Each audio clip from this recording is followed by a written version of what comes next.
Halo semuanya, selamat datang di podcast Suara Publik. Pada kesempatan kali ini kita akan membahas informasi yang sering kita konsumsi setiap hari, yaitu soal berita. Nah, tapi jarang dibahas oleh masyarakat tentunya ya. Dan itu apakah etika masih jadi nomor satu di era gempuran yang berita yang serba cepat ini. Nah, pada kali ini kita kedatangan narasumber kita, yaitu bisa perkenalkan dirinya siapa, Pak? Oke, baik. Nama saya M. Irham.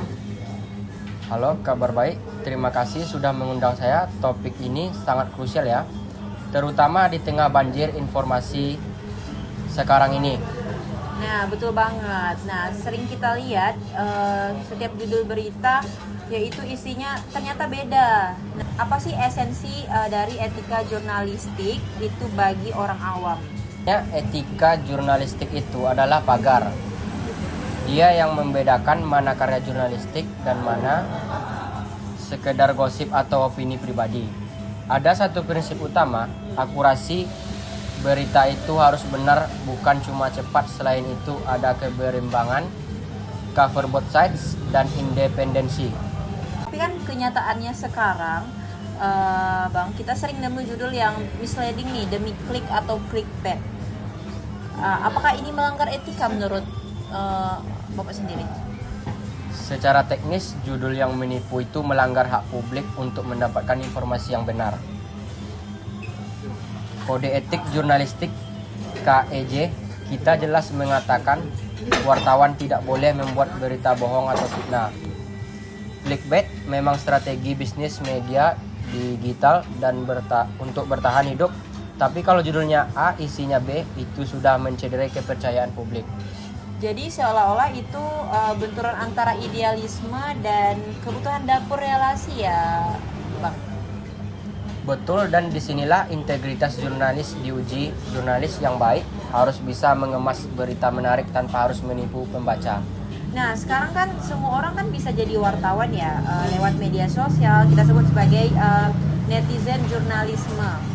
Apakah mereka juga terikat dalam kode etik?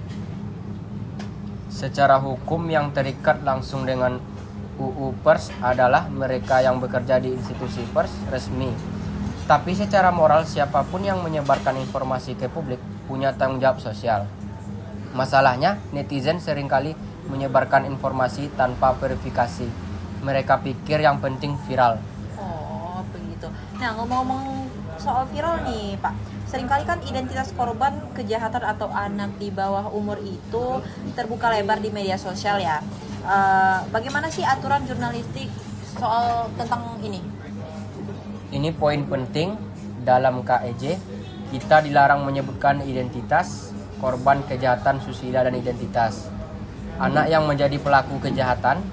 Kita harus melindungi masa depan mereka. Media profesional punya aturan ketat soal ini, meski kadang di media sosial hal ini sering bablas. Oke, nah terakhir nih Bang, dengan segala keruwetan ini, bagaimana sih caranya kita sebagai audiens bisa membedakan mana produk jurnalistik yang beretika dan mana yang cuman cari sensasi gitu? Baik, ada 3 cara sederhana. 1. Cek sumbernya, apakah medianya terdaftar di Dewan Pers. 2. Jangan cuma baca judul, baca sampai tuntas. Berita yang baik biasanya punya narasumber yang jelas dan beragam. 3. Waspadai bias. Berita yang baik itu objektif, tidak menggiring opini pembaca secara agresif. Jadi kita sebagai pembaca juga harus waspada dulu ya sebelum nge-share berita-berita yang kita dapat ya, berarti apa ya? Oke. Tepat sekali, literasi media adalah kunci agar etika jurnalistik ini tetap relevan. Kalau audiensnya kritis, media pun akan sungkan untuk buat konten receh yang melanggar etika. Oke, nah pembahasan kita pada kali ini ialah singkat, padat, dan jelas, tapi ada isi ya guys ya. Etika bukan cuma soal aturan kaku, tapi soal menjaga kepercayaan antara media dan masyarakat. Nah, terima kasih banyak ya Bang ya atas waktunya telah menjadi narasumber saya pada malam hari ini. Sama-sama, semoga bermanfaat buat teman-teman pendengar. Nah, itu tadi obrolan kita soal etika jurnalistik.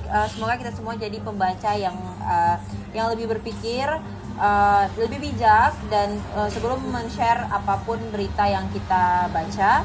Sampai jumpa di episode podcast Suara Publik selanjutnya.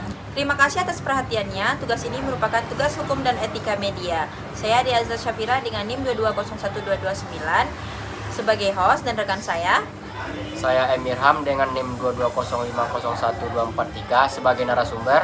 Terima kasih atas perhatiannya. Assalamualaikum warahmatullahi wabarakatuh.